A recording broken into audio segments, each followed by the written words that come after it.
पंढरपुरातील चैत्री यात्रेसाठी व्यापक सोयी सुविधा देण्याचा आणि वाढत्या तापमानाच्या पार्श्वभूमीवर विशेष उपाययोजना करण्याचा निर्णय मंदिर समितीच्या सभेत घेण्यात आला।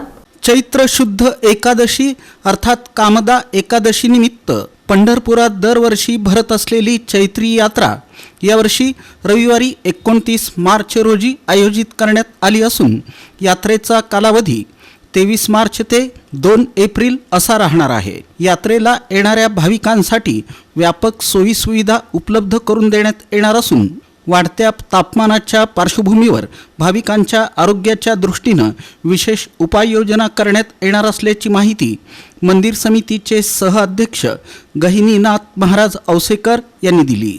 शुक्रवारी 20 मार्च रोजी दुपारी 12:15 वाजता श्री विठ्ठल रुक्मिणी भक्त निवास इथं सहअध्यक्ष गहिनीनाथ महाराज औसेकर यांच्या अध्यक्षतेखाली मंदिर समितीची सभा घेण्यात आली। सभेला शकुंतला नडगिरे, डॉक्टर दिनेश कुमार कदम, भास्करगिरी बाबा, संभाजी शिंदे, हरिभक्तपरायण ज्ञानेश्वर देशमुख जळगावकर, हरिभक्तपरायण प्रकाश जवंजाळ, प्रणिता भालके, कार्यकारी अधिकारी राजेंद्र शेळके, व्यवस्थापक संदेश भोसले, लेखाधिकारी मुकेश अनेचा, सर्व खाते प्रमुख, पुरातत्व विभागाचे डॉक्टर विलास वाहणे, विद्युत विभागाचे श्रीनिवास गुजरे, वास्तू विशारद तेजस्विनी आफळे तसंच जतन संवर्धन कामाचे ठेकेदार उपस्थित होते। सभेच्या प्रारंभी राज्याचे उपमुख्यमंत्री अजित पवार यांच्या नुकत्याच झालेल्या अपघाती निधनाबद्दल शोक व्यक्त करण्यात आला।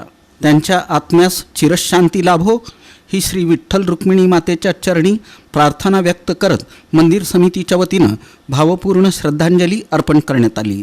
तसंच त्यांच्या कुटुंबियांच्या दुःखात सहभागी असल्याचा ठराव एकमतानं मंजूर करण्यात आला।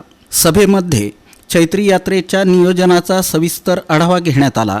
यात्रेदरम्यान मंदिर समितीशी संबंधित सर्व प्रथा परंपरांचं काटेकोर पालन करण्यात येणार आहे। वाढतं तापमान लक्षात घेऊन दर्शन रांगेतील भाविकांसाठी थंड आणि शुद्ध पिण्याचं पाणी, लिंबू सरबत, पंखे आणि कूलर व्यवस्था, आरोग्य सेवा स्टॉल्स तसंच अन्य आवश्यक सुविधा उपलब्ध करून देण्याचा निर्णय घेण्यात आला। माघ यात्रेतील गर्दीचा अनुभव लक्षात घेऊन यंदा चैत्री यात्रेसाठी 10 वॉटरप्रूफ पत्राशेड उभारण्यात येणार आहेत।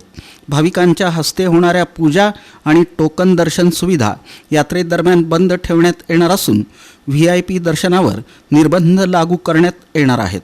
तसंच भाविकांच्या सोयीसाठी दर्शनाची वेळ वाढवून सकाळी 6 ते रात्री 12 पर्यंत ठेवण्याचा निर्णय घेण्यात आला।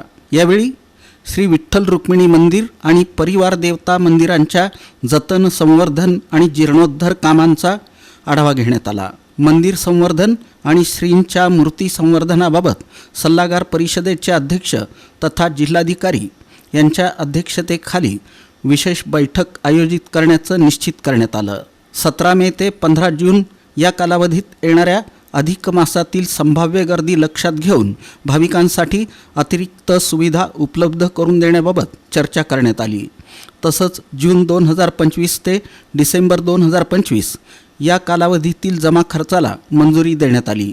श्री पांडुरंगाचा पालखी सोहळा श्री क्षेत्र अरण इथं नेण्याबाबत सल्लागार परिषदेचा सल्ला घेण्याचा निर्णय घेण्यात आला। पंढरपूर नगर परिषदेच्या नगराध्यक्षा प्रणिता भालके या मंदिर समितीच्या पदसिद्ध सदस्य असून त्यांची ही पहिलीच बैठक असल्यानं सहअध्यक्ष गहिनीनाथ महाराज औसेकर यांच्या हस्ते त्यांचा सत्कार करण्यात आला।